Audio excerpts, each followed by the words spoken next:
वाल्मिक कराड संदर्भाचा आणखी एक व्हिडिओ सध्या समोर येतोय। राष्ट्रवादी आमदार जितेंद्र आव्हाड यांनी एक व्हिडिओ त्यांच्या सोशल मीडिया अकाउंट एक्स वर शेअर केलेला आहे। बीडच्या परळी तालुक्यातील मरळवाडी गावचे सरपंच बापू आंधळे यांच्यावर गोळीबार झाला। या गोळीबारात महादेव गित्तेही जखमी झालेला होता। महादेव गित्तेनं एक व्हिडिओ केलेला असून त्यानं या व्हिडिओमध्ये वाल्मिक कराड आणि तपास यंत्रणेवर काही प्रश्न उपस्थित केले। 29 जूनलाच कराडच्या सांगण्यावरून हल्ल्यानंतर शरद पवार गटाचे नेते बबन गित्ते यांच्यावर 302 चा गुन्हा दाखल करण्यात आलाय।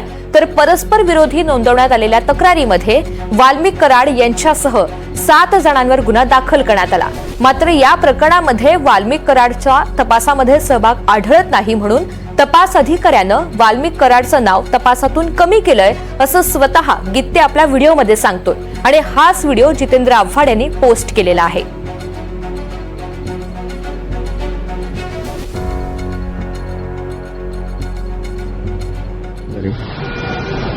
बापू आंधळे, सुनील एवढे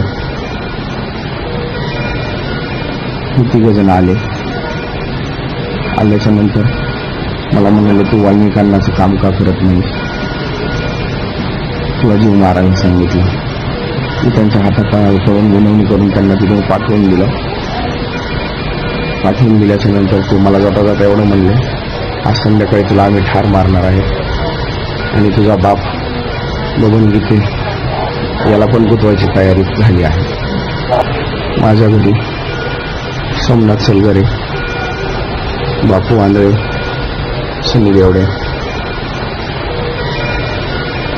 तिघ जण आल्याच्या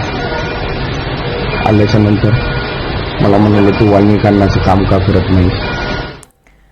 दरम्यान या सगळ्या संदर्भात बातचीत करण्यासाठी महादेव गित्ते यांच्या पत्नी आपल्यासोबत फोन लाईनवरनं जोडल्या गेलेल्या आहेत। ताई नमस्कार। महादेव गित्ते यांनी हा व्हिडिओ काही दिवसांपूर्वी पोस्ट केलेला होता, जो आता जितेंद्र आव्हाड यांनी पुन्हा एकदा पोस्ट केलेला आहे। या सगळ्या संदर्भात त्यांचा काय दावा होता, आपल्याकडे काय माहिती आहे? नमस्ते। सर्वात प्रथम तर जो व्हिडिओ आता हे केलेला आहे तो व्हिडिओ जितेंद्र आव्हाड साहेबांनी जे दिलाय त्यासाठी मी त्यांचे धन्यवाद मानते। कारण का तर ह्या गोष्टीसाठी कुणीतरी पुढाकार घेतलाय आणि कुणीतरी आम्हाला न्याय देण्यासाठी समोर आले, यासाठी मला खूप आनंद होतो। कारण आजपर्यंत आज ज्या ह्या घटनेला 5-6 महिने झालेले आहेत, ह्या गोष्टींवर कुणीही बोललेलं नाहीये आणि त्यासाठी मला अन्याय माझ्यावर जो झालेला आहे किंवा माझ्या पतीवर झालेला आहे, हे अन्यायाच्या बाबतीत त्यांनी जे आवाज उठवला यासाठी त्यांचे खूप धन्यवाद आहे। आणि दुसरी गोष्ट म्हणजे जे वाल्मिक कराडचं नाव त्यांनी स्पष्टपणे घेतलं होतं, तर ह्याच्यामध्ये पोलीस प्रशासन जे अधिकारी आहेत, जे ससाने म्हणून आहेत अधिकारी, त्यांनी स्वतः लिहून घेतला होता जबाब, पण त्यांनी त्याच्यामध्ये त्यांचं नाव वगळून टाकलं होतं आणि वगळल्याच्या नंतर मग ह्याच्यावर त्यांनी त्याच्यानंतरही जो आरोपी 307 मध्ये वाल्मिक कराड जे आहेत त्यांनी बिनधास्तपणे परळीमध्ये फिरत होते आणि मोकाट फिरून त्यांनी समजा असं दाखवून दिले की गुन्हा कोणताही केलेला नाहीये। मग ह्या बाबतीत असं हे की जो अन्याय करतात ते फिरतात आणि ज्यांनी गुन्हे केले नाहीत त्यांनी आज शिक्षा भोगतायत। ह्या गोष्टीला कुठेतरी आळा घातलाच पाहिजे आणि मला ह्या गोष्टीवर न्याय मिळाला पाहिजे। निश्चित ही तुमची बाजू आहे, ही पूर्ण पुढची कायदेशीर प्रक्रिया। मात्र ते हल्ल्याचं नेमकं ताई प्रकरण काय होतं, तो घटनाक्रम काय होता, त्याविषयी तुम्ही काही सांगू शकाल? एवढंच सांगू शकते की मी आणि माझे मिस्टर आम्ही बाहेरून त्यांच्या आजीच्या गोड जेवणाचा कार्यक्रम वगैरे होता तिथून आलेलो होतो आणि अचानक ह्या लोकांनी येऊन ह्या अशा गोष्टी हे केल्यात, हल्ला केला घरावरती, बाहेर ये म्हणून त्यांना प्रोत्साहित केलं। त्यांनी बाहेर येत नव्हते तर माझ्या घरावर सुद्धा त्यांनी गोळीबार केला आणि नंतर त्यांना बाहेर बोलून ह्या सगळ्या गोष्टी केलेल्या आहेत। पोलिसांकडनं आपण या संदर्भातला काही पाठपुरावा केला का? जी कारवाई केली जाते त्या संदर्भात आपण काही विचारणा केली का, मागणी केली का? हो केलती ना, फोन केलता त्यांना, बोलत होतो वेळोवेळी त्यांना विचारत होतो, पण त्यांनी कोणत्याही गोष्टीचं उत्तर न दिलं। त्या ठिकाणी मी एवढंही बोललेली आहे की जे आरोपी होते राजा फड,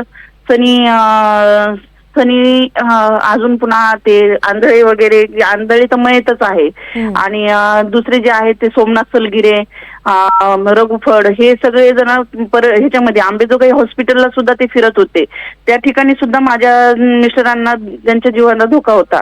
त्या ठिकाणी फिरत असताना देखील मी त्यांना स्वतः डोळ्यांनी पाहिलेलं असताना देखील मी पोलिसांना हे सुद्धा सांगितलं होतं की हे लोक मी पाहिलेले तिथं, तुम्ही त्यांना अटक का करीत नाहीत. तर त्या ठिकाणी मला ससाने अधिकाऱ्यांनी ह्यांनी एवढं सांगितलं की जे तुमचे आहेत तुम्ही ते माझ्या ताब्यात द्या, मग मी त्यांना ताब्यात घेतो. म्हणजे असं काही झालेलं असतं का, की माझं म्हणणं की आम्ही जर सरेंडर झालो तर तुम्ही ते त्यांना अटक करणार आहेत म्हणून, म्हणजे हेच ना की ह्या पोलिसांना माहिती आहे कोण आहेत, काय आहेत, कसं होतंय, हे सगळं यांना हे सगळं काही माहिती असताना देखील हे लोक त्या गोष्टीवर विचार करत नाहीत की काय होईलय म्हणून. म्हणजे हे गुन्हेगारीला आळा घालत नाहीत तर गुन्हेगारीला प्रोत्साहन देतात. मीराताई महादेव गित्ते आपले जे पती आहेत त्यांनी थेट कराडवर आरोप केलेला आहे. मात्र हे संपूर्ण प्रकरण घडत असताना आरोप केल्याच्या नंतर वाल्मिक कराडकडून संभाषण काही झालेलं होतं का? त्यांच्याकडून काही संपर्क करण्याचा काही प्रयत्न करण्यात आलेला होता का? नाही, अजिबात नाही.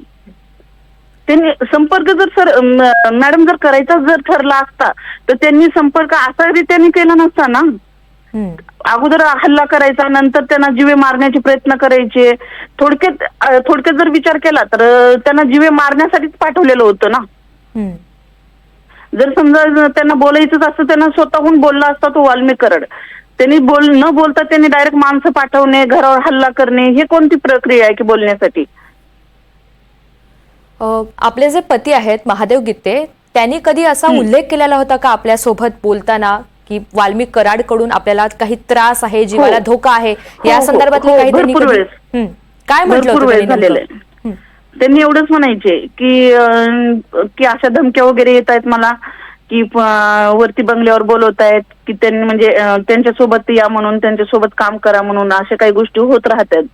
तर मी ते नाही हे करतो, पण कधी एखाद्या वेळेस जर झालं तर होऊ बी शकतात ह्या गोष्टी. म्हणजे त्यांच्या बोलण्यातून ह्याच्यातून ते सांगत असायचे की एखाद्या वेळेस होऊही शकतं अशा गोष्टी की ते मला धमक्या देत आहेत समोरून म्हणून. आणि दुसरी गोष्ट म्हणजे अशा ह्या गोष्टी केलेल्या आहेत. त्याच्या अगोदर ही बघा स्वप्नील पुजारी म्हणून आहेत, ते बबन भाऊचे कार्यकर्ते आहेत, त्यांच्यावर हल्ला झालेला आहे, त्यांनाही मारलेले असे 3-4 जण आहेत. सहदेव सातभाई वगैरे आहेत, त्यांनाही मारलेले. त्या पिरियड मध्ये सुद्धा यांना कॉल आलेला होता, पण ह्यांना असं हे झालं की ह्यांनी कॉल उचलला नव्हता. ते झोपलेले असताना देखील मग तो कॉल मी उचलला होता, पण एवढं झालं की मी रॉंग नंबर आहे म्हणून असं सांगितलं होतं. म्हणजे याच्या अगोदरही बबन गित्ते यांच्या कार्यकर्त्यांना मारहाण झालेली आहे, भर चौकात मारलेले, त्याचे सीसीटीव्ही फुटेज असताना देखील पोलिसांनी काहीच केलेलं नाहीये. आणि ह्याही गोष्टीमध्ये तेच केलेलं आहे त्यांनी. मला सांगा, एखाद्या अधिकाऱ्याकडे तपास असताना देखील तो अधिकारी उलटा तपास करतोय म्हणल्याच नंतर काय करायचं? कोणावर विश्वास ठेवायचा? निश्चितच. आणि म्हणजे ज्या ठिकाणी आम्ही न्यायाची भीक मागतो तो न्याय आम्हाला मिळणार ह्या आशेने आम्ही त्या पोलीस अधिकाऱ्यांना फोन करतोय, तर तोच न्याय अधिकारी जर मला म्हणत असाल की तुम्ही काही प्रश्नाची उत्तरं दिलीच नाही, तुम्ही आम्हाला असं सांगितलंच नाही की असं काही घडलंय तसं काही घडलंय, ह्या गोष्टी जर बोलत असले तर न्याय मागायला जायचंय कुठं? आणि या ठिकाणी या घटनेमध्ये बबन भाऊचा अर्थार्थी कसलाही संबंध नाहीये. त्यामुळे जितेंद्र आव्हाड यांनी हा आता व्हिडिओ पुढे आणलेला आहे, पुन्हा एकदा शेअर केलेला आहे आणि त्याचमुळे या प्रकरणाला पुन्हा एकदा वाचा फुटले असं म्हणावं लागेल. या संपूर्ण प्रकरणाशी संबंधित आपली बाजू आपण NDTV मराठी सोबत मांडली, त्यासाठी आभारी आहे.